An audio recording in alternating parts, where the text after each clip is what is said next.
GMDC નાનીછેર ખાતે 350થી વધુ કામદારોને કામમાંથી છૂટા કરાતા કામદારોએ ધરણા પ્રદર્શન કરવા મજબૂર।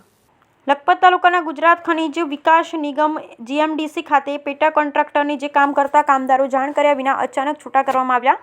તારીખ 31/8 દ્વારા એમને કીધા વગર જીએમડીસી અચાનક છૂટા કરવા હુકમ કર્યો હતો। 1/9થી કામદારોની એન્ટ્રી ગેટ પાસ પણ બંધ કરી આવી પૂછવામાં આવ્યો હતો।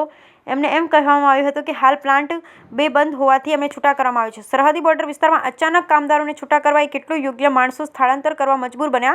પ્રતિક ઉપવાસ પર મજબૂરન જીએમડીસીની ગેટની સામે કામદારોને ઉપવાસ પર બેઠા। જ્યાં સુધી પરત લેવામાં નહીં આવે નોકરી ઉપર ત્યાં સુધી આ ઉપવાસ અને હડતાલનું લડત ચલાવવામાં આવશે। જીએમડીસીની વાડી કચેરી દ્વારા કામદારો દ્વારા લેખિત મૌખિક જાણ કરવામાં આવી છતાં નિરાકરણ આવ્યું નથી। તંત્ર ગંભીર નોંધ લે તેવી એક માંગ છે। પત્રમાં ગરીબ લાચારથી માણસો બેહાલ થઈ રહ્યા છે છતાં જીએમડીસીનું પેટનું પાણી પણ હલતું નથી। ધારણાને આજે ચોથો દિવસ હોવાથી કોઈ અધિકારી દ્વારા પૂછ્યા પણ લેવા નથી।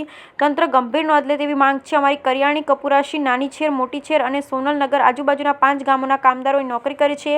દિવસે દિવસે માણસોની હાલત ખરાબ થતી જાય છે। છેલ્લા 20 વર્ષથી નોકરી કરતા કામદારો અચાનક એમનો 31/8ના કોન્ટ્રાક્ટ પૂરો થતાં એમને કીધા વગર જીએમડીસીએ છૂટા કર્યા। યોગ્ય નિવારણ આવે તેવી માંગથી પત્રમાં આવી માંગ છે। મેનેજિંગ ડિરેક્ટર સાહેબને એમડીને કામદારો યોગ્ય નિવારણ લાવી ફરીથી અમને બધા કામદારોને નોકરી પરત મળે તેવી નમ્ર અરજ છે। સાહેબશ્રીને અમારી નીચે મુજબ આગેવાન જોડાયા હતા। નાનીછેર સરપંચ બળુભા સોઢા, કપુરાશી સરપંચ પ્રતિનિધિ રમેશભાઈ રાજગોર, યુવા સામાજિક કાર્યકર હરેશભાઈ રાજગોર, કોરિયાણી ગ્રામ પંચાયતના ઉપસરપંચ ડોક્ટર રાણુભા સોઢા, વિક્રમસિંહ હઠુભા અને અબડાસાના ધારાસભ્ય પીએમ જાડેજા સાહેબ પણ આ મિટિંગમાં હાજર રહી મિટિંગ યોજવામાં આવી હતી। જીએમડીસીના અધિકારીઓ સાથે અને સૂચન કરવામાં આવ્યા હતા। કામદારોને પરત લેવામાં તાલુકા પંચાયત પ્રમુખ જસુભા જાડેજા, લખપત તાલુકાના અખરી મોટા થર્મલ પાવર સ્ટેશન જીએમડીસીનો નાનીછેર મોટું સ્ત્રોત રોજગારીનો એક જ વિકલ્પ। બ્યુરો રિપોર્ટ સૈયદ ઇસ્માઇલ શાહ પીપર।